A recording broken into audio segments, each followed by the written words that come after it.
Hello and welcome to the MGMA Consultants Corner podcast. I'm Daniel Williams, Senior Editor at MGMA and host of the MGMA Podcast Network.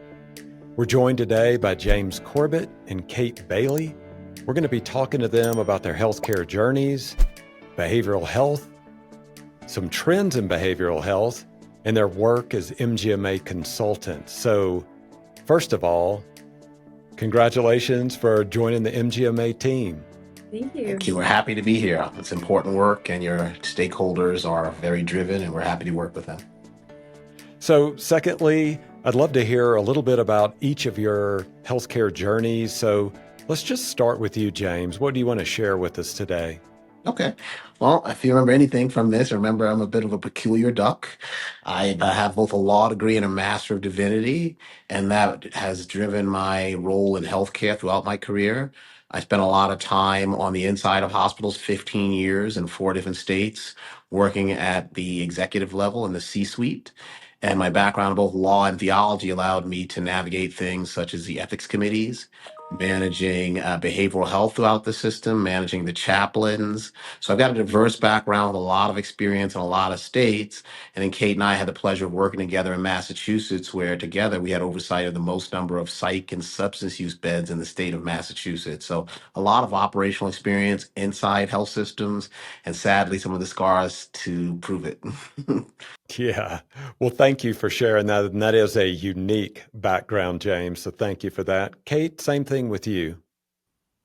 Yeah, thank you, Daniel. It's really a pleasure to be here and to be on with you today. So I started my career in healthcare, and in addition to working with James in behavioral health on the hospital side, I worked with a healthcare network where I focused on supporting practices really in process improvement, quality improvement, HEDIS measures, and performance related to payer contracts. Also worked with a Medicare ACO. And when I branched into consulting, I started working in other areas like Medicaid strategy and behavioral health, which really required hospitals and practices to start to think about the other partners in their communities and other clinics. So I was able to design and lead those types of partnerships, which are really attractive to grant funders. So I was also able to help drive some practice change that was supported by additional funding streams. So today I consult across the country with health systems, with local governments, from behavioral health to public health strategy, and kind of a wide variety of applications, and really feel privileged to be able to do so. Yeah, after hearing your story as well, Kate, you both have unique backgrounds to get to behavioral health. So that's really cool. I want to stay with you, Kate, for this next question. So the three of us met a couple of weeks ago and we discussed the integration of behavioral health into medical practices, into primary care practices. So talk about some of the challenges there that you're seeing. Sure. So I think some of the challenges are for practices is just really in how, for those that are coming into it new, how did they get started? Where to start? And one of those questions that the practice will ask is, what model is going to be right for me? So, this is a different relationship, behavioral health integration, than like the typical PCP specialist relationship. Even if you had a co-located specialist in your office suite, you have to think about things like, what types of behavioral health specialists are going to be best suited to your practice? How are you going to communicate and collaborate? How are you going to credential and bill? And so all of this needs to be set up well at the outset, and it takes some dedicated time and effort, which I know that is really hard to come by at this time. Yeah. Now, I want to give a little context and background about behavioral health right now and what practices are seeing. I think our listeners are well versed in this. They know that there's been a huge spike in behavioral health, in the need for mental health, for therapy, for all the things out there that practices and therapists can provide. James, share a little bit about that. What are we seeing there that have emerged in that post-pandemic environment? Yeah, great question. I think as a start, I want to take a step back and kind of, talk about what's really a term of convenience, behavioral health. What does behavioral health even mean? And the fact that we Mhm. have to have this conversation highlights that unlike oncology or orthopedics or other specialties that are well defined, behavioral health is still in a state of transformation. So, behavioral health is a term of convenience that covers both mental health and substance use disorder. But substance use disorder is a form of a mental health issue. So, it's really classified under the broader term of mental health. So, what are we seeing? We're seeing one, sadly, due to years of underinvestment in behavioral health, both at the federal level, the state level, and at the organizational level, large health systems, that we are in a state of what's been called behavioral health crisis nationwide. At the same time, we know that we have low in reimbursement as it starts to come to bear. And then sadly, we have a lack of standardization that we would not accept in any other specialty that's become a norm in behavioral health. On the positive, with that stark background, we do have funding that's coming in larger numbers than it's ever come before in behavioral health. Now, a lot of this is driven by the federal opioid settlement, which is the second largest federal settlement only behind tobacco settlement. And what we're starting to see now, I've been in the privileged position of working with counties and states to actually disseminate the money and how they will spend the money. We're seeing as money is trickling out across the country, that number will end up in with a B in terms of how much is coming out across the country in the B. And I think that there's tremendous opportunity for practices and physicians to play a role. The healthcare ecosystem as it relates to behavioral health is tremendously broken. So states and counties are looking to leverage federal dollars to bring in practices who can play a role on the outpatient side and to partner more closely in what's called crisis care. I think I'll pause there and we'll talk more about crisis care later in the conversation. Yeah, so I wanted to follow up with that. How does that, when those federal dollars are being dispersed, how are they reaching the practice and how is the practice then utilizing them? Yeah, well, I'll say that we're in the infancy stages here, right? So the Okay. settlement dollars started to trickle out last year, and many communities are getting their spend, their fair share, if you will, based on how they were impacted by the opioid crisis over a 15-year period. So for 15 years, these communities will have dollars they previously didn't have. And their first start is to come up with RFPs and request community members, practices, and others apply to receive these funds. Sadly, it's not communicated probably in ways that everyone knows this is happening right now. So one is Yeah. an opportunity to build awareness about what fundings are coming out when and what timeline. Two, they usually have guardrails. They'll say, here are 5 things that you can use and spend this money on, and please apply to be a part of it. I would argue at a macro level, physician practices and health systems need to be at the table, understanding what's happening and understanding how those monies are being disseminated. From somebody who's seeing it from the inside right now, it's really at the governmental level. The state has it, they pass it to the county passes it to the city, and then they decide how to spend it. And I feel like we need to bring both the healthcare infrastructure and those who have been working in behavioral health and public health for years together so that we can all make sure the spend is the most evidence-based and efficacious for our patients. Okay.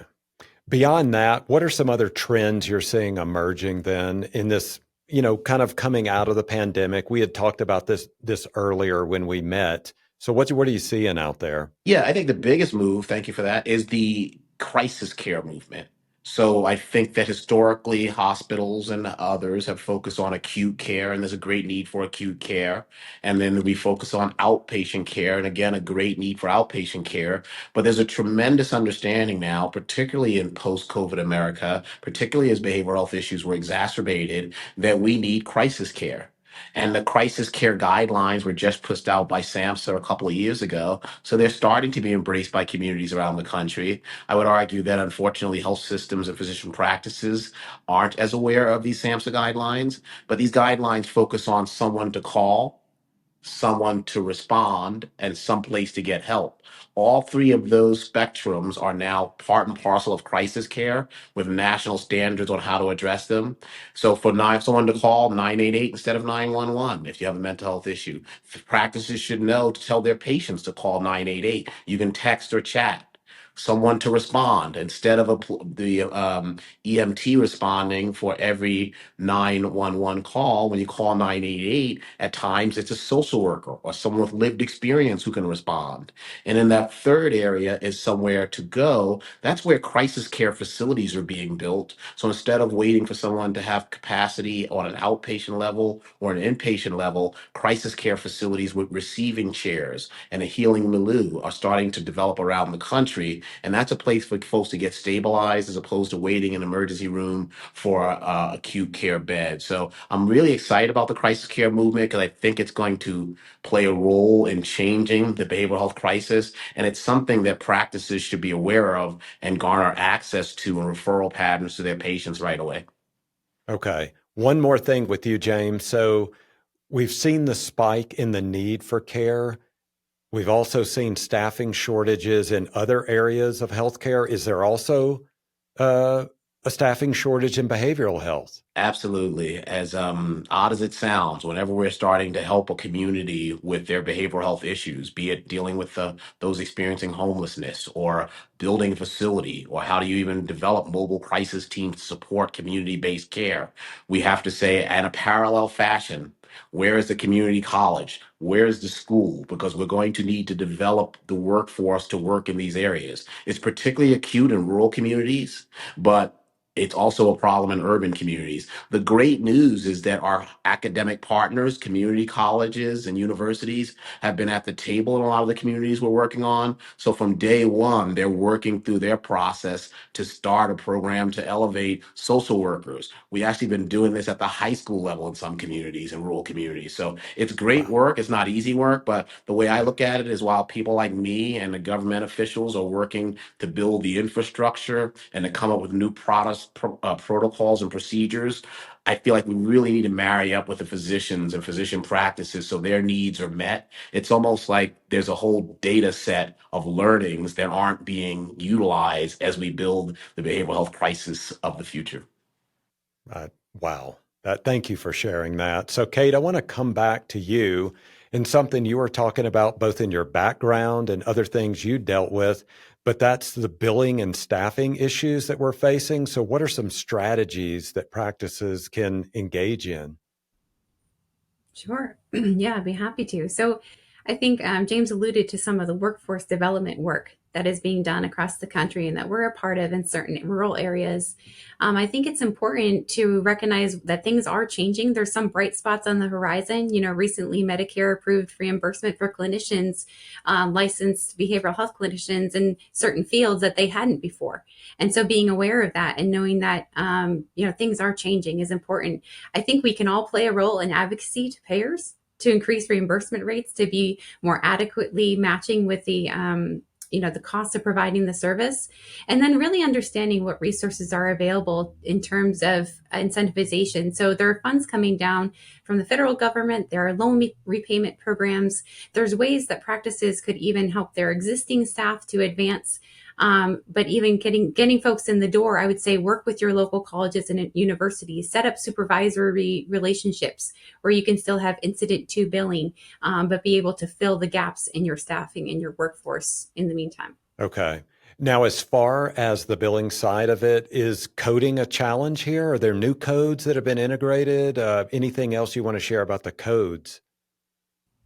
Yeah, so I think that the coding is a challenge because of the requirements that you have to fulfill to make sure that you can use for example, the collaborative care model codes. Mhm. While they're not new, it's still a new operation for a lot of practices. And so to be able to set those things up in advance, for example, a registry of patients that are going to be covered under collaborative care is one of the requirements to be able to use those codes. And if you're a practice that hasn't done much population health, then a registry of patients is very new to you. So it's uncharted territory in some sense, but when you are set up, then it does go along well. Okay. James, I want to come back to the topic you were talking about earlier, and it's that role primary practices can play in helping address the national mental health crisis. Take a deeper dive there. What can they do? What can they start doing today or the rest of this year? Okay. Well, as a start, I'd say that I want to be really clear that I'm aware of the challenges of that practice managers and administrators have, particularly in small practices, particularly in those that are not connected to hospitals. Those connected to hospitals have a separate set of challenges. But Yeah. for those that are independent, the practice managers I talk to, it's hard for them to schedule lunch. So it's hard to think about putting anything extra on top of them. At the same time, the physician practices, the physicians and the nurse practitioners are all seeking to grow the business while providing patient care. So the amount of time they have is very limited. And with that as a starting point, I want to think of a couple of things that they can do right away that would be a good return on investment with their time, which is their most valuable asset. So first, as these monies are trickling down, like so most states have the money for opioid settlement dollars at the state level, and then they'll keep a portion there and they'll send it to counties and others. I think that every practice should have a pulse on what their state opioid dollar amount is coming in, what their community level is, that city or county they're in, and what the parameters are for getting access to those funding. Sometimes it's a harm reduction effort. Sometimes it's a campaign. Sometimes it's outpatient care. They need to understand the framework and understand how they can play a role in it. Earlier in the process, they could even shape what's being decided. But many states that ship has sailed, at least for the first round of funding. So one, the outside aspect of practice management is at an all-time high, understanding that in the world of behavioral health. So understanding that at least on the opioid spend level would be an important aspect of it. And then two, I will tell you, every state that Kate and I are working in, 12 different states right now, Wow. working on this at a granular level, they all are saying, they being the counties and the cities that we're working with, they need more support on the outpatient behavioral health. And I recognize that one of our biggest challenges when we talk to physician practices is that they saying, well, I want to do it and my patients need it, but I've got pretty thin margins. How far can we go without losing our shirt? How much can we do when we don't really understand the new models of coding and on and on? So I think a decision has to be made at the practice about what amount of time they can spend in this and what amount of financial resource they can spend in this. And then I think they need to partner with organizations such as MGMA so we can show them evidence-based models and we can show them from competitive audits how other communities similarly situated practices have tackled it. The key is you can't boil the ocean. I've been accused of that in my career with the Master of Divinity, wanting to boil the ocean. But I do think there's steps, pragmatic, tactical steps they can take to improve the care of their patients in behavioral health, generate revenue for their practices, and do a service to their communities. Okay. Kate, I want to turn to you then. What are the first steps if a practice wants to begin integrating behavioral health into their practice? What do they do first? Yeah, so I think, I mean, initially it's gonna start and end with leadership buy-in, right? And it's really good, especially if you have multiple providers in the practice, to have one provider that is passionate about behavioral health integration and is really going to lead the way, because it's going to take a bit to develop that relationship between the medical health provider and the behavioral health provider. And if one relationship can be very solid, then the other relationships can flow from that. It's going to take a workflow redesign. It's going to take new hiring of staff and credentialing.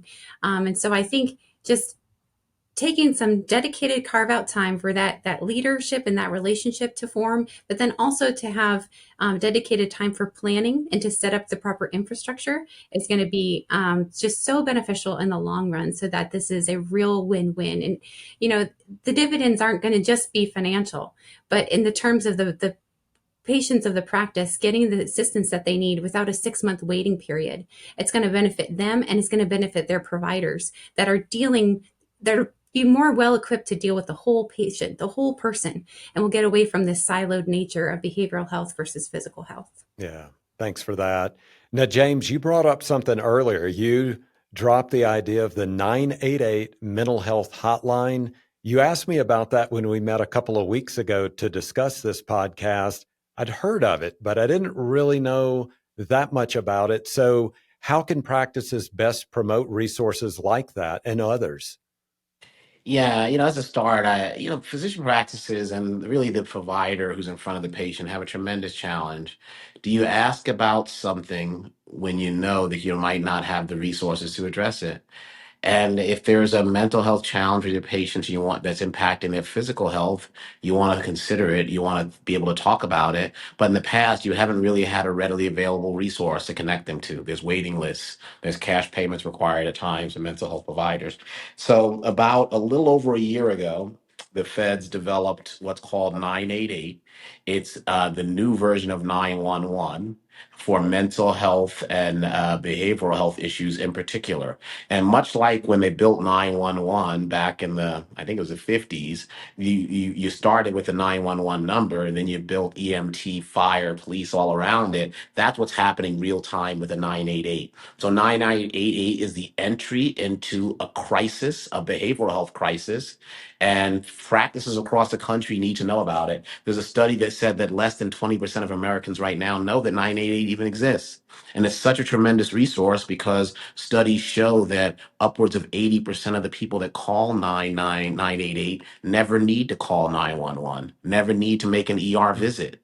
So think about it for a moment. And we do this in statewide campaigns in places like New Hampshire, where their state moniker is called Live Free or Die. How do you get a middle-aged white man to get help in a state like that when there's a certain rugged individualism? Well, you start making the concept of asking for help a strong thing to do. So in that state, we came up with a campaign called Strong as Granite. Call 988 is a strong thing to do. And we're actually starting to see the impact of that. But what I suggest is that 988 is kind of, and we're doing this in New Hampshire, working with the Hospital Association, where you put these flyers in the patient room, where you can give out cards to patient 988. And 988 is really important to understand. It's not for those who have suicide ideation only. The way we advertise it is, it's important to you, it's important to us. If you're a youth and you're feeling overwhelmed, text or chat 988 for that insight. And it's 24/7. And it's that type of insight you get early in the disease burden, mental health concerns and challenges, much like most health issues. When you address them earlier in the prognosis, you have a better chance. And with mental health, you have a better chance for coping mechanisms and others to be embraced if you catch it early in the disease burden, before it's a full-blown concern that might need an acute care admission. So 988 needs to be shouted from the mountaintops. Fortunately, there's something called a sonic logo that the folks at iHeart have just developed. If you think of a sonic logo, think of Netflix, like dun, and you're like, oh, that's a Netflix movie. We'll have a new sonic logo for 988 because that auditory learning is something that's very important for people to remember a number. I love that. I love that so much. So we've been using the terms behavioral health and mental health back and forth. And so just to clarify that, James, let's define those two terms and see how much they're the same or how they're different. Yeah. So mental health is the kind of, I have a book behind me that says exact code what mental health challenges are. It's a designation for funding. But a mental health concern is something that is tied to this kind of bringing back together whole person care. So there's physical concerns and there's mental health concerns. And I think what I was highlighting earlier is this substance use and a substance use disorder is a form of a mental health. So we could only talk about mental health and we would cover both mental health and substance use. The challenge is that people become confused when you do it that way.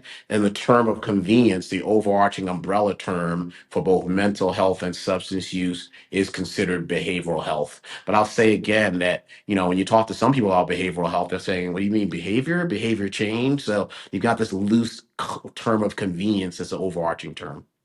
Okay. Okay. Now, we started this discussion by saying that we're in the early stages of integrating behavioral health into practices. So, Kate, this is our final question here. I want to hear from you first and then James, but let's look into the future. What's going to be happening 5 and 10 years from now with that integration of behavioral health? Yeah, no, that's a great question. And I think we're going to just see more and more of a push toward holistic care at every point of entry in the healthcare system. And that's inclusive of the social drivers of health as well. In January, CMS announced its newest innovation and behavioral health model. And it's a demonstration project that's going to take 8 years, and 8 states will be selected later on this year to participate.